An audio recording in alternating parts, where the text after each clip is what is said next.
네, 첫 소식입니다. 윤석열 대통령이 조금 전에 이원석 검찰총장, 한기정 공정거래위원장 임명을 재가했습니다. 잠시 뒤에 임명장 수여할 예정입니다. 국민의힘은 불가피한 결정이라는 반응, 민주당은 국회를 무시한 것이라고 비난했습니다. 네, 국민의힘은 내일 원내대표 후보 등록을 앞두고 주자들의 고심이 깊어지고 있는데요. 더불어민주당 지도부 전주에서 현장 최고위를 진행합니다. 국회에 연결해서 내용 들어보겠습니다. 박규환 기자. 네, 국회입니다. 네, 검찰총장과 공정거래위원장 결국 이제 임명이 강행이 됐는데 여야 반응 나왔습니까? 네, 윤석열 대통령이 이원석 검찰총장과 한기정 공정거래위원장에 대한 임명을 강행한 데 대해 여야는 엇갈린 입장을 내놨습니다.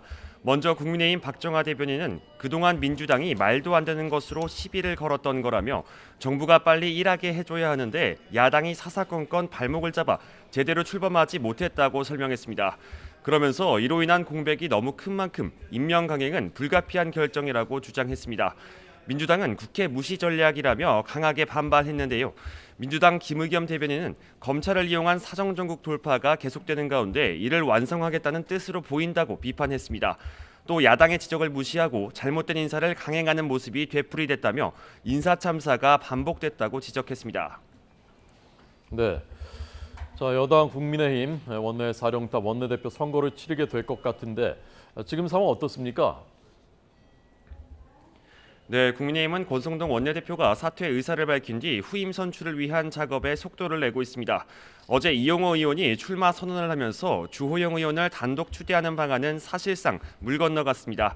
이 의원은 오늘 아침 CBS 라디오에서 경쟁을 통해 당을 건강하게 만들 필요가 있다며 권성동 원내대표가 전화로 설득하려 했지만 제 갈 길을 가겠다는 뜻을 전했다고 말했습니다.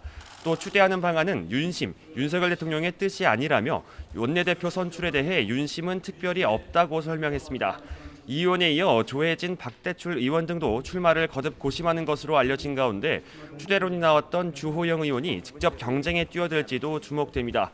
국민의힘은 내일까지 후보 등록을 마치고 오는 19일 의원총회를 통해 새로운 원내대표를 선출할 예정입니다. 네, 더불어민주당 지도부 오늘은 전북에서 최고위를 연다고요?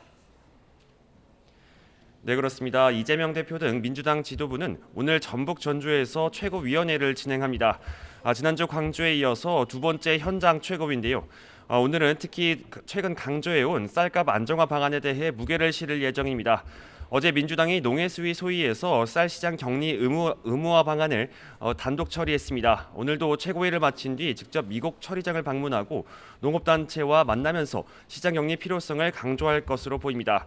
특히 이 대표는 자신을 둘러싼 사법 리스크에 대한 부정적 여론을 씻어내기 위해 앞으로도 민생 행보에 전념할 것으로 예상됩니다. 지금까지 국회에서 YTN 박견입니다.